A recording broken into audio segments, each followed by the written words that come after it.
Assalamualaikum warahmatullahi wabarakatuh. Sejarah singkat Nabi Muhammad SAW. Nabi Muhammad SAW adalah nabi terakhir yang diutus ke muka bumi untuk membawa umatnya ke jalan yang benar. Beliau terlahir dari seorang ibu yang bernama Siti Aminah dan ayah yang bernama Abdullah, yang dilahirkan pada hari Senin 12 Rabiul Awal atau 22 April 571 Masehi di kota Mekah pada tahun Fil atau tahun gajah, dan wafat pada tanggal 8 Juni 632 Masehi di Madinah dalam usia 63 tahun. Nabi Muhammad dilahirkan dalam keadaan yatim karena ketika Nabi Muhammad masih dalam kandungan, Abdullah telah meninggal dunia. Nabi terlahir dari keluarga bangsawan Bani Quraisy. Nama lengkap Muhammad bin Abdullah ini merupakan seorang yang terlahir dari keluarga Bani Quraisy yang membawa ajaran agama Islam. Nama Muhammad artinya orang yang terpuji. Nama ini diberikan oleh kakek tercintanya, yaitu Abdul Muthalib. Masa kelahiran Nabi Muhammad. Sebelum kelahiran Nabi Muhammad, ada banyak hal yang terlihat jauh berbeda jika dibandingkan dengan pasca kelahirannya, dan ditandai dengan peristiwa yang terjadi sangat luar biasa pada saat itu, masa jahiliyah. Zaman jahiliyah yaitu zaman kebodohan. Sebelum kelahiran Nabi, di mana umat Nabi ketika itu terbiasa menyembah patung-patung berhala. Mereka terbiasa juga dengan mabuk-mabukan, main judi, maksiat, dan merendahkan derajat kaum wanita. Hidupnya berpindah-pindah dan terpecah ke dalam beberapa suku yang disebut kabilah. Hidup yang penuh kebebasan dan tidak memiliki aturan dalam bermasyarakat, sehingga hidupnya pada saat itu sangatlah kacau. Tahun Gajah. Peristiwa Tahun Gajah merupakan peristiwa terjadinya penyerbuan kota Mekah oleh pasukan Abrahah pada masa kelahiran Nabi Muhammad. Tahun Gajah ini ialah tahun terjadinya penyerangan Ka'bah oleh pasukan atau tentara Raja Abraham. Serombongan pasukan gajah yang dipimpinnya ini ingin menghancurkan Ka'bah karena bangsa Quraisy akan semakin terhormat, dan pada setiap tahunnya selalu ramai umat manusia untuk melakukan ibadah haji. Ini yang membuat Abrahah ingin membelokkan umat manusia agar tidak lagi akan datang ke Mekah. Lalu Abrahah mendirikan gereja besar di sana yang bernama Al-Qulayus. Namun usahanya itu tidak berhasil. Tak seorang pun mau datang ke gereja Al-Qulayus itu. Abrahah sangat marah besar dan pada akhirnya mengerahkan tentara bergajah untuk menyerang Ka'bah. Di dekat Mekah, pasukan bergajah merampas harta benda penduduk termasuk 100 ekor unta milik Abdul Muthalib, kakek Nabi Muhammad. Ketika Ka'bah hendak dihancurkan, Allah Subhanahu wa Ta'ala mengutus burung ababil untuk membawa kerikil sijil dengan paruhnya. Kerikil-kerikil itu dijatuhkan tepat mengenai kepala masing-masing pasukan bergajah hingga tembus ke badan mereka sampai mati. Peristiwa ini diabadikan dalam Al-Quran Surat Al-Fil ayat 1-5. Pasukan bergajah itu hancur lebur mendapat azab dari Allah Subhanahu wa Ta'ala. Di masa inilah kemudian lahir seorang nabi akhir zaman, yaitu Muhammad SAW dari pasangan Abdullah dan Siti Aminah.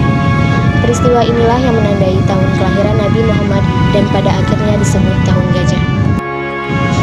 Masa kecil Nabi Muhammad SAW.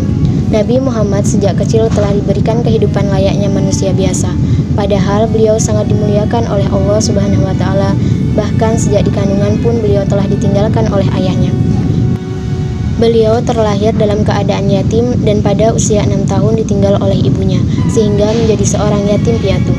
Beliau merasakan apa yang dialami oleh manusia pada umumnya, dan di usianya yang ke-8 tahun, beliau ditinggal oleh kakeknya Abdul Muthalib. Kehidupan yang beliau jalani dapat menjadi panutan seluruh umat manusia. Nabi Muhammad disusui oleh Suaibah selama 3 hari, dan oleh kakeknya beliau disusukan juga kepada Halimatus Sa'diyah, dan berada dalam asuhan kurang lebih 6 tahun. Dalam usia 5 bulan, beliau sudah bisa berjalan, dan pada usia 9 bulan sudah lancar berbicara. Semasa kecilnya, beliau juga telah mengembalakan kambing. Abu Thalib, paman Nabi, mengajak berdagang ketika usianya 12 tahun ke negeri Syam.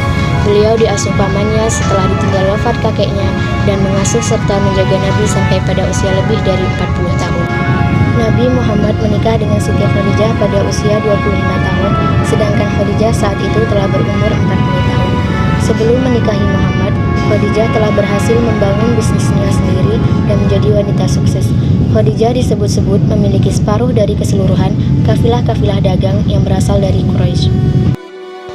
Dakwah Nabi Muhammad SAW.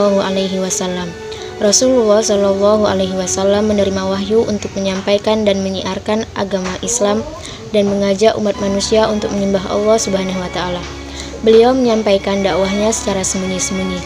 Adapun orang-orang yang pertama masuk agama Islam atau disebut dengan as-sabiqunal awwalun, yaitu keluarga dan para sahabatnya, yakni istrinya Siti Khadijah, sahabatnya Ali bin Abi Thalib, Abu Bakar As-Siddiq, anak angkatnya Zaid bin Haritsah, Utsman bin Affan, Zubair, dan masih banyak lagi keluarga dan para sahabat Rasul yang lainnya.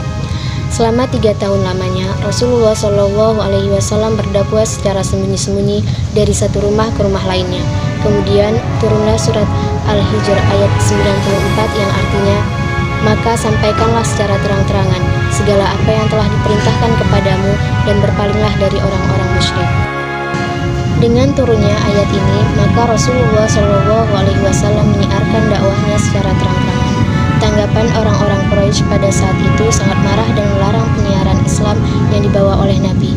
Bahkan nyawa Nabi Muhammad sangat terancam, namun Nabi dan para sahabatnya semakin kuat dan tangguh menghadapi tantangan dan hambatan yang dihadapi, dengan ketabahan serta sabar walau ejekan caci maki, olok-olokan, dan menentang seluruh ajaran Nabi.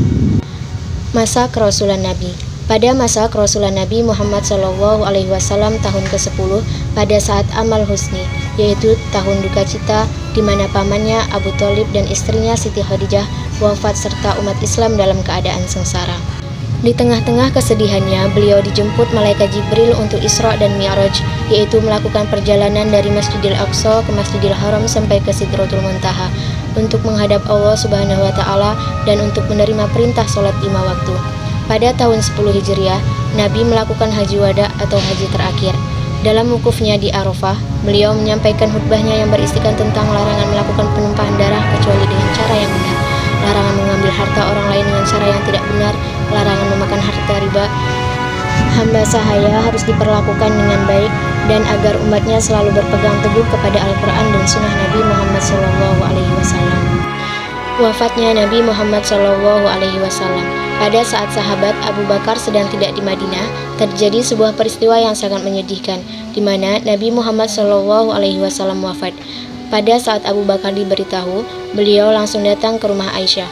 Beliau mengucapkan pidato, "Ketahuilah, barang siapa yang menyembah Muhammad, maka sesungguhnya Muhammad kini telah mati. Dan barang siapa menyembah Allah, maka sesungguhnya Allah tetap senantiasa hidup, tidak akan pernah mati." Kemudian beliau membacakan firman Allah Subhanahu Wa Taala yang artinya, "Sesungguhnya kamu akan mati dan sesungguhnya mereka akan mati pula." Quran Surat Az-Zumar ayat 30. Setelah berdakwah selama 23 tahun, beliau wafat pada usia 63 tahun. Terima kasih, semoga bermanfaat. Wassalamualaikum warahmatullahi wabarakatuh.